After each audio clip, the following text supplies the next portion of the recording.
Welcome everyone to episode 47 of The Collecting Confidant with your host, GunstarHero. This week's a little bit different. I'm going to be fully jumping outside of my comfort zone, getting into a licensed property that I'm completely unfamiliar with, but totally getting into as a result of having played this game.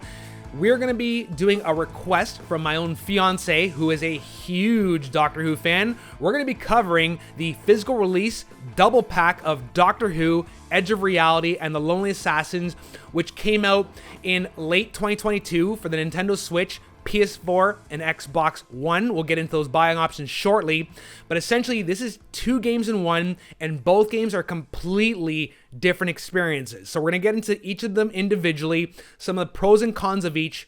I want to give a huge disclaimer before we start this review, because you want to take this with a grain of salt listening to my opinions. I am very unfamiliar with the Doctor Who universe. I only just started watching the show recently with my fiance, and we started watching it later in the series, from series 2 in the David Tennant era, which is utterly fantastic. I love it. It's a fantastic show. I wish I'd gotten to this sooner, but better late than never. But as I said, I am a total noob to the universe of Doctor Who, so my impressions of this game are from a gamer first in terms of mechanics and overall game design and story design, and as a Doctor Who fan second. Whereas my fiance, who also played these games, she's coming into this from being a Doctor Who fan first and a casual gamer second. So overall, we talked about our experiences with these games, and we found that we were pretty unified in terms of our likes of these games and our criticisms of what kind of went wrong, because if you've been on Metacritic, overall, this package isn't getting the best reviews, and I'm going to get into why, and as to if you are a huge Doctor Who fan, whether you should consider spending your time and money. And I will say there are some redeeming factors in this package that definitely make it worth your purchase, but you also want to proceed with caution. I'm going to cover each of the two games separately and the pros and cons of each.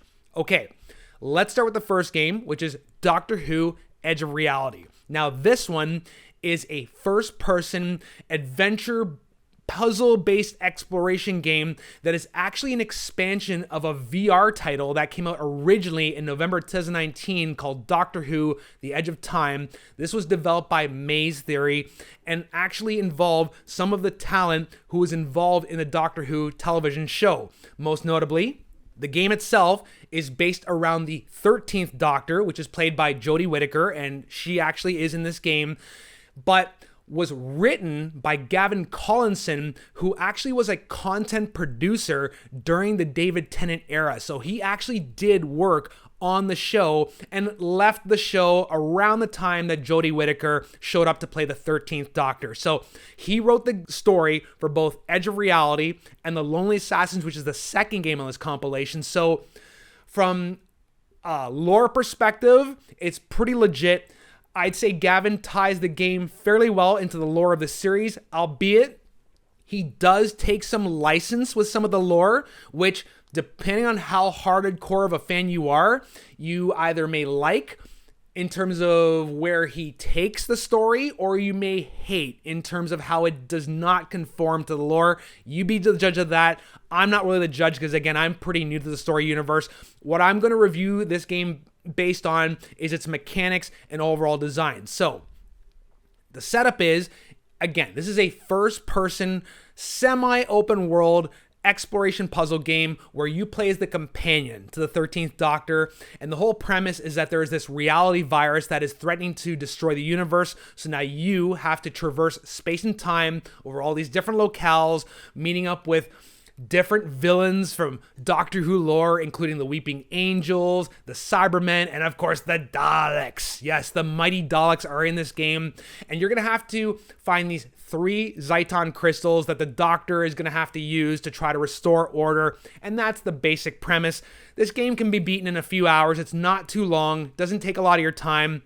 So I want to start off by talking about what this game does right. And again, this was based off of a VR game that came out back in 2019, so I can judge it by those grounds because it does feel like this game was made for VR and was just kind of ported to consoles. let's talk about what this game does right. First of all, like I said, it's written by one of the showrunners and it ties in very well to the lore. So it's definitely legitimate from a fan perspective, and also includes a lot of Easter eggs in the form of collectibles that you can find throughout the game that I'm sure relate to prior episodes. And if you are a big fan of the series, you'll probably get something out of that. Also, the fact that Edge of Reality now includes David Tennant, which I believe was not in the original VR game, that is, again, just a plus for fans of the series, especially if you're a fan of that era. So from that perspective, it's very effective. And also, there is the effective score as well by Richard Wilkinson, who did a very nice variation of the iconic Doctor Who theme song. And overall, the score fits the mood, along with the graphics, which are colorful, inventive, and effectively get the job done. So from that perspective, the game, in terms of the lore, the Daleks, the Weeping Angels, the inclusion of Jodie Whittaker and David Tennant, that's where it succeeds. Now, this is where my praise of the game kind of ends and my critiques begin. And I have a very long laundry list because, again, if you are a Doctor Who fan and you're willing to shell out your money for this, I need to warn you about what you're going to be getting into. Number one, the biggest problem with the game is its mechanics. The controls are very spotty, especially with a game where the main premise is you have this sonic screwdriver that you have to use to manipulate objects and solve puzzles. To actually interact with buttons and levers and switches, there's such a small zone of collision detection that you have to be almost pinpoint accurate to be able to interact with the environment, which I found kind of frustrating. In addition to the fact that my fiance pointed out that the sonic screwdriver itself is kind of nerfed in this game, is a lot less powerful than the lore would suggest, which again is a problem because I think that Gavin Collinson had to take a lot of liberties with the lore of this universe to make it work in a gameplay perspective, but we'll get more into that soon. So, number one, the controls are kind of frustrating and is indicative of the fact that I feel that this game was quite rushed. I feel that Maze Theory may have run out of time. They had grand ambitions to include a lot more in this game than what actually ended up in the final release, and it shows because there are game-breaking bugs in this game where I had to restart frequently. There are these annoying dialogue loops that, let's say you get stuck on a puzzle, you'll hear Jodie Whittaker repeating the same thing over and over and over again until you finally solve the puzzle. And then there's even points where these dialogue loops effectively serve to undermine some of the suspense in the game, most notably in regard to the Daleks, which I think is one of the biggest missed opportunities in this game. And I'm going to go over a few missed opportunities here that could have made this game really great. The Daleks, to my knowledge, are supposed to be like this ultimate badass villain, whereas in this game, they're almost a comic self-parody of themselves in the fact that the AI is super dumb. There are these stealth sequences where you have to get around the Daleks, and it is comically easy to get around them. They are almost a non-threat in certain scenarios, on top of the fact that their dialogue just keeps looping. You keep hearing them say, "We are the Daleks, we are the Daleks, we are the Daleks," to the point where it actually becomes funny, and I almost didn't take them seriously as a threat. So that was definitely a negative. And on top of that, this isn't much of a spoiler. You can see this from the trailer, but at one point you will take control of the Daleks. And when this first happened, I got excited. I'm like, okay, finally, I get to take control of a Dalek. This turns into a bit of a shooting game. But then the game, because of its horrible controls, gets super frustrating. And on top of that, the enemy AI from some of the drones flying around you is much more advanced than your tank controls. So it's actually a very frustrating, difficult part of the game that if this game was intended for casual gamers who are fans of Doctor Who and want to explore the Doctor Who universe, essentially my fiance would be the target audience. Somebody who doesn't necessarily play games but loves Doctor Who, wants to explore the universe. This part of the game is probably going to be the end point for most people, where it's just so frustrating. I had trouble finishing this, and I've played a lot of first-person games. So This could have benefited from a lot more time in the cooker, a lot more Q&A, because there are some game-breaking bugs, like I said before, where you have to restart the game and it crashes, and the dialogue loops, the really spotty controls that should have been figured out. There should have been a lot more going into this game in terms of testing before it went to certification. So I will say again that there were missed opportunities, which are indicative of ambitions that were probably greater than time, money, and talent permitted. Also, for missed opportunities, this is an exploration game that has a lot of opportunities to visit lore of the Doctor Who universe, and you're going to notice that there are a lot of situations where you can open drawers and look into objects where you would think that you'd find collectibles or audio logs or diaries, but there's just a whole lot of nothing. And from an exploration perspective in video gaming, that is a crime. If you want the player to go explore your game world, you'd better reward them with something inside of all those drawers and jars and boxes where there's, again, just a lot of nothing. And on top of that, just useless items you can add to your inventory that don't add anything to the gameplay. Overall, I have to commend them on their ambition. Maze Theory, when they've tried to make this game, you can tell they were Doctor Who fans and really wanted to make something grand, a big world that you could explore, but probably just couldn't live up to their ambitions with the final product.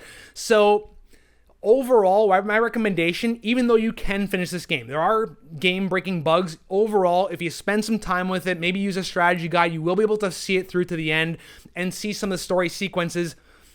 Even the story itself, I gotta take issue with this, and I have an idea where I think things went wrong just by listening to Gavin Collinson talk about how he approached the story in terms of the game development, where he said that he would write the story for certain story beats, like the intro scene in the laundrette, and there's sequences in the spaceship and so on and so forth.